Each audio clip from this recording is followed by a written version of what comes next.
كلمات للمستوى B2 الجزء الثاني. Nationality الجنسية، التبعية لدولة معينة. He holds dual nationality. هو يحمل جنسية مزدوجة. Nation أمة أو شعب أو دولة. The whole nation celebrated the victory. احتفلت الأمة بأكملها بالنصر. National-wide على مستوى البلاد أو في جميع أنحاء الدولة. The company launched a nationwide campaign. أطلقت الشركة حملة على مستوى البلاد. National وطني أو قومي. Today is a national holiday. اليوم هو عطلة وطنية. Worldwide عالمي أو في جميع أنحاء العالم. The brand has worldwide fame. العلامة التجارية لها شهرة عالمية. Decline المعنى الأول ينخفض أو يتراجع، كمية أو قيمة. The price of gold began to decline. بدأ سعر الذهب في الانخفاض. المعنى الثاني يرفض بأدب. I offered him a drink but he declined. عرضت عليه مشروبا ولكنه رفض. Decrease يقلل أو يتناقص. We need to decrease our spending. نحن بحاجة إلى تقليل نفقاتنا. Drop in انخفاض في شيء. There was a sharp drop in temperature. حدث انخفاض في درجات الحرارة. Fall in هبوط في أو تراجع في. We saw a big fall in sales. رأينا هبوطاً في المبيعات. Enroll يسجل أو يلتحق بكورس أو جامعة. I want to enroll in an English course. أريد أن ألتحق بدورة لغة إنجليزية. Enrollment التسجيل أو الالتحاق. Student enrollment has increased this year. زاد تسجيل الطلاب هذا العام. To remain stable يبقى مستقراً أي لا يتغير. Prices are expected to remain stable. من المتوقع أن تبقى الأسعار مستقرة. Wages أجور، غالباً أجر يومي أو أسبوعي مقابل عمل يدوي. The workers demanded higher wages. طالب العمال بأجور أعلى. Salary راتب شهري ثابت للموظفين. She receives a good monthly salary. تتقاضى راتباً شهرياً جيداً. Pay المعنى الأول يدفع، فعل.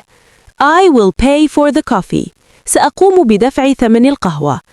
المعنى الثاني الأجر أو المقابل المادي، اسم. The pay is very low in this job. الأجر منخفض جدا في هذه الوظيفة. Income دخل، إجمالي المال الذي يدخل للشخص. Most of his income comes from YouTube. معظم دخله يأتي من يوتيوب. Went up ارتفع أو صعد. The house prices went up. أسعار المنازل ارتفعت. Went down انخفض أو نزل. The sun went down. غابت أو نزلت الشمس. Went out خرج أو انطفأ للنار أو الضوء. The lights went out suddenly. الأضواء انطفأت فجأة. Went in دخل إلى مكان. She opened the door and went in. فتحت الباب ودخلت. Climb يتسلق أو يصعد. It's hard to climb this mountain. من الصعب تسلق هذا الجبل. Climate المناخ، حالة الجو لفترة طويلة. The climate is changing fast. المناخ يتغير بسرعة. Camping التخييم، النوم في خيمة. We went camping last weekend. ذهبنا للتخييم عطلة نهاية الأسبوع الماضي. Increase زيادة أو يزداد.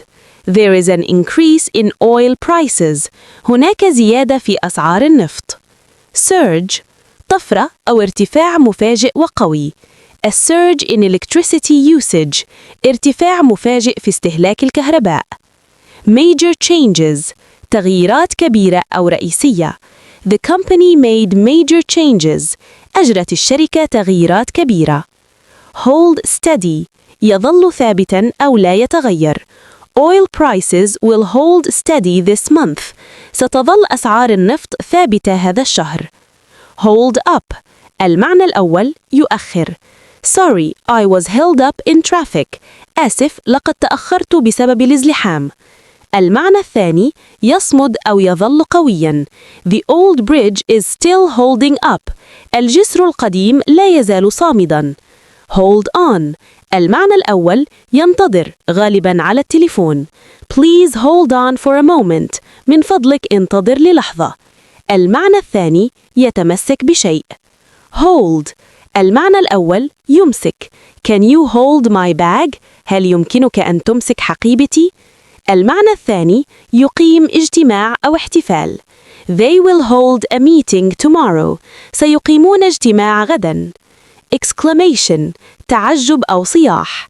He gave an exclamation of surprise. أطلق صرخة تعجب من المفاجأة. Wondering. يتساءل أو يفكر.